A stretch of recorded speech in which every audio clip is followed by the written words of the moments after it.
Assassin's Creed Shadows is out this week, and Ubisoft sent me a code early to check the game out, and I've spent about 25 hours in the game so far. I'm a little more than halfway through the main quest line, at least how it appears on the big quest board.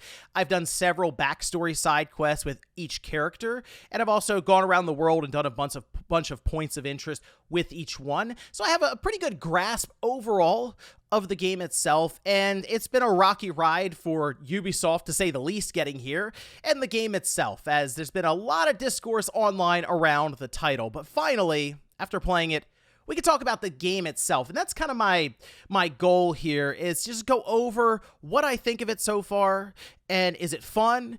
Is it worth picking up? And we'll kind of go over that here today, and I'm going to do that as spoiler-free as possible.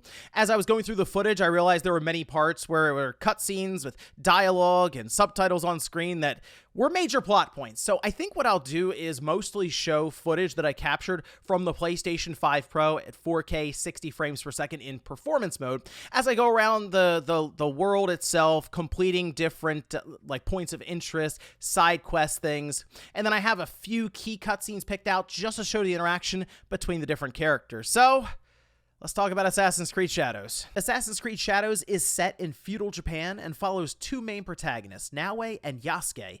There is an initial intro sequence for each character to set the story in motion and give you a chance to try some of their basic moves before hitting you with the title card and dropping you into the world. So let's start there with the world itself. Visually speaking, it looks very impressive in motion. Everything around you seems to interact independently, from the grass to the bushes and trees to leaves falling around you.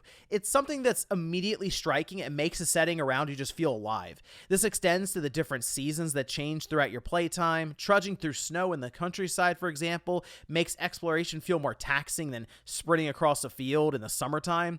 It really is a nice game to look at if you want to test your nice new display or powerful PC, and it's one of the few titles so far that's made me feel like the PS5 Pro is delivering on its promise. The map is divided into several large regions, each with their own subdivisions, which each have their own towns, shrines, castles, and other landmarks. It's smaller overall than the huge maps in Odyssey and Valhalla, but I'm not necessarily opposed to that, since what you'd end up with are significant portions of empty areas that exist just to make the map appear huge. Shadows does feel more condensed for a big Assassin's Creed game, and I would usually have at least some sort of point of interest near me when exploring a new region. That's not to say you won't find yourself at times running through empty fields or quiet forests without much to do in the immediate area, but it feels like those times are fewer and far between compared to the larger maps in the previous titles. It does help that you get a horse right away to chew up larger distances quickly, and then you have the fast travel points. They're constant, so you can jump around the map in a few seconds after you've activated them. And yes, that does mean you have some of the typical Assassin's Creed Ubisoft tropes here, with synchronization points that you climb to survey the area, complete with convenient hay piles. I will say the zoom out and pan does look awesome in some spots, with the draw distance being really impressive here. When you start looking around from the perch, you'll find a bunch of different question marks that can end up being a number of different activities. These include shrines to pray at, pages to find, katas to complete, castles to conquer, and more. These will net you rewards for progression along with gear. As I wandered around the world, I sort of completed these just as I came across them, and that's worked well for me so far, to where I'm not burned out on what is falling into that Ubisoft formula. Basically, once you've done a couple of these activities, you know exactly what to expect, and eventually you just start going through the motions. At least none of them take very long to complete, and the rewards do end up being worth the time. Probably my favorite one to do is infiltrating castles and taking out their elite soldiers that would patrol around. Each one gave me a mastery point, and after taking them all out, you get to open a legendary chest and secure a bunch of experience. At its core, Shadows is an action-adventure stealth game, but it really depends on which protagonist you're playing at that time. Naoe has a more significant focus on stealth, while Yasuke leans completely into the oh screw it style. What I mean by that is, when you play a stealth-driven game, you have plans as how you're going to sneak in unseen. You're going to take out a bunch of guards. You're going to steal what you need and leave before anyone knows you were there. You have it drawn up like an Ocean's 11 heist, but then you step into the first room, you set off the alarm, you just say, oh, screw it, and start swinging. That's Yasuke's style right from the start. Like, I can't say it's not fun. While I preferred the stealth style of Naoe overall, it was a nice change up with Yasuke to roll in as a one-man army and just shatter through guards with my spiked club and powerful kick that comically sends them flying. Some of the finishers here, though, they're brutal. Like, it looks like a fatality out of Mortal Kombat, where you slice an enemy to pieces or you wind up and baseball swing a person's head into oblivion. But here's the thing, though. When I was playing as Yasuke, none of this felt like an Assassin's Creed game. Gone was the concern of being caught and overwhelmed. Instead, I was the one overwhelming countless groups of armored enemies. The need to try and stay anonymous, that was out the window. And I guess for someone who isn't a fan of stealth, this is a good thing. But if that's the case, I'm not really sure why you're buying an Assassin's Creed game to begin with. Basically, Yasuke feels like an outsider to this series with the way he plays, but maybe that's on purpose since he is technically foreign to Japan, which is a major character point in his story. The combat is solid here, though, with light and heavy attacks to string together for combos, along with different abilities. There's a full parry system, along with unblockable attacks that you dodge, but as I unlocked more passive abilities, things really opened up with vaulting and even changing weapons mid-combo to keep things going. I had a few times where I would get stuck alongside a step and couldn't get to an enemy right away with some rogue camera moments, but for the most part, the combat was a ton of fun, especially as you level up and get stronger. On the flip side, Naoe is in control of some awesome stealth gameplay. She's extremely agile, able to scale buildings quickly with her grappling hook, and take enemies out with different tools. There's a darkness meter that comes into play here that shows how covered you are in shadows. This made me much more aware of light sources around me, since taking out a lantern that's lighting up a path would shroud my movements, letting me sneak up for that hidden blade assassination. Also, going prone sounds like a little thing in a game nowadays, but it feels like a legitimate game changer for shadows, since I could disappear in a shallow grass or up on a rooftop. The enemy AI can be a bit oblivious at moments and then randomly eagle-eyed when you least expect it. It definitely made some parts frustrating when all of a sudden a lone enemy was able to spot me from across a courtyard, despite none of the other enemies being able to. The difficulty can be turned up, giving the AI better ability to track and spot you, so if you find the AI to be dumb or just oblivious in your playthrough, it might be worth trying to up the settings for a better experience. Also, real quick, there's something with this hidden blade assassination. It's in this game, but it's also just been annoying me since Ubisoft moved to this more RPG-focused route, and it's ravaged its way through some of the most recent Assassin's Creed games, and that has to do with enemies taking more than one stab to go down. Since you'll frequently find elites that are higher level than you in the game, you'll go through this a lot. You'll sneak up on an enemy only to find they're able to catch your blade attempt or even just lose a portion of their health. To me, this does break some of the immersion, since catching even a powerful enemy off guard with a blade to the neck, that should just be the end of it. But instead, you end up knocking out some of the health while alerting any of the guards around you, meaning you have to run off, hide until you're anonymous again, and then do it all over again until the elite's health is finally gone. Of course, as you level up, this goes away, but there's just something about the idea of being a level 5, for example, and masterfully sneaking up and taking out a level 20 elite with an assassination that would be really rewarding. You can switch between Naoe and Yasuke at any time in the open field, along with these moments during quests where it asks who you want to continue with. There are some activities where you have to use one or the other to complete, but for the most part, you can choose who you want to play the majority of the game after they meet up in the story.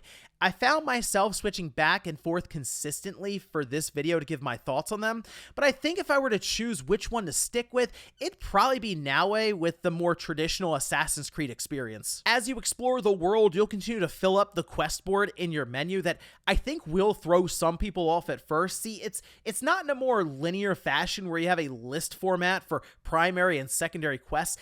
Instead, you have a large space where different circles will appear, grouping together several people of interest to either complete tasks or hunt them down.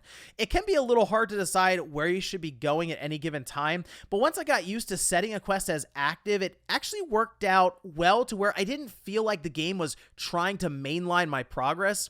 Each quest and assassination target has a corresponding level, so I mostly just tried to stay around my current level, and I didn't have any issues from there. Shadows also has this strange approach for finding where to go when you set out on a quest. So let's say you take one quest, you make it active, the game then gives you this list of directions on the left side of your screen where it tells you a region, then a sub-region, then a more exact direction. Like maybe the target is in Omi, near a river, then south of a shrine. So the idea is they're trying to let you find your way there yourself, but if you don't feel like it or you get frustrated, you can just use one of your scouts to just ping the area like a radar, and then it just drops the marker on your map. It feels like this weird half in, half out approach of being confident in the player figuring it out for themselves, but not going all the way with it and giving you almost an easy button if you want it. Sure, the scouts are limited for each season, but you eventually build up to having more scouts, and you can refill them for a little bit of money at a hideout, so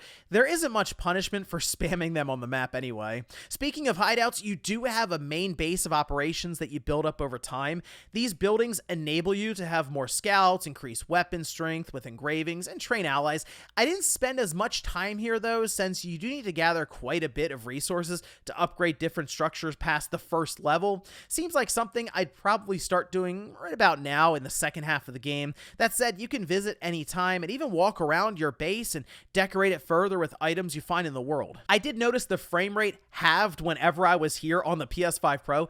Not sure if that's a hardware limitation or what, but it's very obvious if you play in performance mode like I was and fast travel to a 30 FPS setting all of a sudden. I wish there was something a bit more interesting to say about the progression system in the game. For the most part, you level up, raising your base stats and accruing mastery points, which are just skill points. You can also get mastery points by taking down assassination targets or just elites at different castles. From there, you spend these in different skill trees for either character, and there's a tree for each weapon along with their unique styles. I guess the unique part is how you raise your tiers to get more powerful abilities, which is done through knowledge points. You get these from certain activities in the world, like honoring different shrines, for example. Get 10 knowledge points from the world, and the next tier opens up to spend mastery points in. It's a pretty standard skill tree, though. As I mentioned, it works, but there's nothing groundbreaking here. I do want to comment on the story so far. And don't worry, I'll be vague here. So the whole premise of the game's story and the character's motivation is under an umbrella of revenge. You're setting out to assassinate people who have wronged you, and that's fine. It's a formula that's worked in video games since like the dawn of time. However, out of the two characters, the one that has my interest the most is currently Yasuke. Some of the side quests explore his backstory, and they've actually been quite interesting to see unfold in higher quality than I was expecting going into it. There was one side quest I decided to go on that seemed like it would be a quick 10-minute thing, and it turned into half an hour of serious cutscenes and different events. And there also seems to be like a certain dynamic with his past that hasn't been fully revealed yet, and again, I'm being very vague here, and I'm just hoping it gets a big payoff later on. Oh, and finally, I have good news around the technical side of the game. After my 25 hours on the PS5 Pro, I haven't had a single crash or game-breaking bug that halts my progress. Look, it's a low bar to clear, I know, but let's face it. In recent years, technical issues come up with games all the time, so it was nice to play through one even prior to launch without anything crazy happening. That said, I can't speak for PC or Xbox versions of the game, so we'll see how those turn out. So, is Assassin's Creed Shadows a game to look into? Well, if you're a fan of the franchise, then yes, it's an easy recommendation, and let's face it, you're probably already going to buy it, and right now you're just looking around at different reviews to kill time until it releases. As for everyone else, if you're not a fan of open world games that can become a bit of a checklist as it goes on, this probably will end up as a game you put 15 or 20 hours into and then drop it as the markers pile up on your map. But if you're someone looking to get back into Assassin's Creed or want a game that'll give you a lot to do with a world that's interesting to be in with fun combat and stealth mechanics, then yeah, I'd say it's absolutely worth a look. Anyway, those are my thoughts on Assassin's Creed. Let me know what you think about the game so far and if you're going to pick it up. Thanks guys for watching, and I'll see you next time.